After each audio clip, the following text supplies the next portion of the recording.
Hello everyone, welcome to Queer Comics. I'm your guest comedian Topher McFarlane, which for some of you is exciting, and for some of you probably means nothing at all. If you're trying to really place me, think of me as the Caroline Rhea of the Rosie O'Donnell show. You know, when she filled in for Rosie when she went to go do the Seussical, the musical. I'm assuming most of you get that reference, and if you don't, you probably should Google it because it's a defining show of my childhood. Yeah, well, teenager days. Anyways, I'm here to talk and inspire you and chat about things, and hopefully you enjoy what I have to say. A bit about myself. Like I said, my name is Topher McFarlane, and I like to consider myself Canada's most preeminent and unknown comedian. What that basically means is you've never heard of me and probably never will. You see, I did stand up for a while, and then I realized I wasn't very funny, so I stopped. True story. It was kind of depressing, to be honest. I've gone on from there where my passion really lies, which is in producing comedy and producing sketch stuff. So I produce comedy shows, sketch videos, and I work in the Canadian television industry producing television. And let me just tell you, it is as glamorous as you think it is. So anyways, I'm here today to talk about inspiration and what inspires me. Who, what, where, how I'm inspired. And you know what? If I was to have to sit there and be like, what is it that inspires me every day? That drives me, I think of one thing and one thing only. Zac Efron's abs. Yeah, it's true. I cannot go a day without thinking about those beautiful, rock-hard, peach-fuzzed pieces of marble man-meat.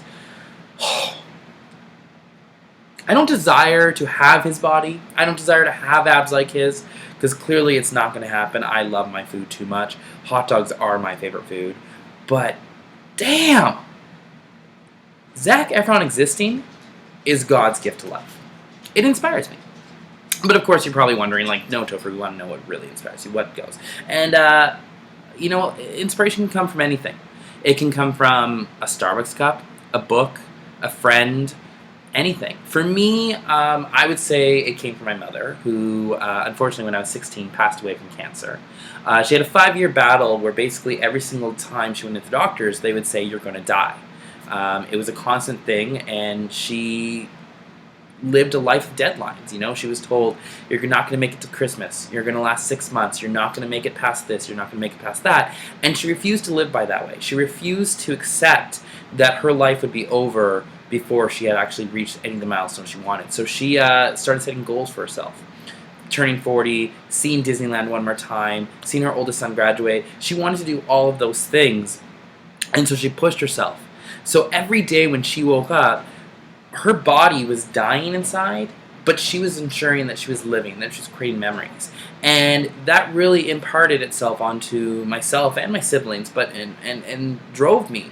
Because it's one of those things where it's just like, if you can live with literally your body dying and still have a good life, then anything else is possible. She pushed herself. And I think that in some ways I'm lucky. You know, I'm lucky because, and unlucky. I feel that my siblings and I were dealt a really shitty hand, and we've turned it into gold. My mom's organization is one of the biggest organizations in Alberta for cancer research. We continue to strive, and I can't really accept mediocrity as life. But, you know, that's just me. The problem is a lot of people don't have inspiration like that. They might not have an individual in their life that inspires them. There are people that they look up to, but are they role models that inspire? You know, they're mediocre, they don't achieve, they don't reach for things. And so I have to ask myself, what else inspires me? Where else can I get my inspiration? And I will be brutally honest, my biggest inspiration is from jealousy of my peers. I live off the theory that the grass is greener on the other side. It's this weird thing that I have where when you do something or you've achieved something, I'm happy for you, but at the same time I go, why don't I do that? Why don't I have that level of success in my life?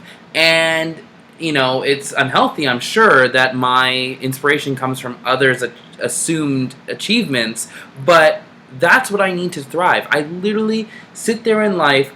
If I am struggling to inspire myself, I go, what else does someone else have? Has someone done this? Has someone done that? I want that. I want better than that. I want to be the one that people are talking about as achieving everything that they have.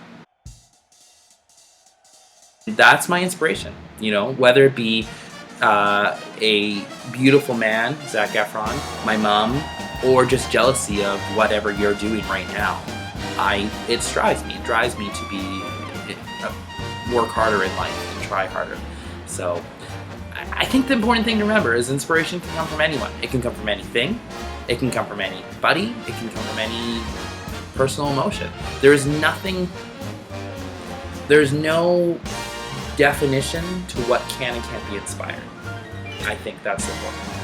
And if you're really struggling, if you're trying to wake up in the morning like, what does this inspire? Like, what inspires me? What makes me want to write? What makes me want to make dinner for my boyfriend? What makes me want to go to school or dress up in drag or write a letter to Betty White? Whatever it is, if you can't figure out what it is that drives you, if you can't latch onto that, simply use what I do.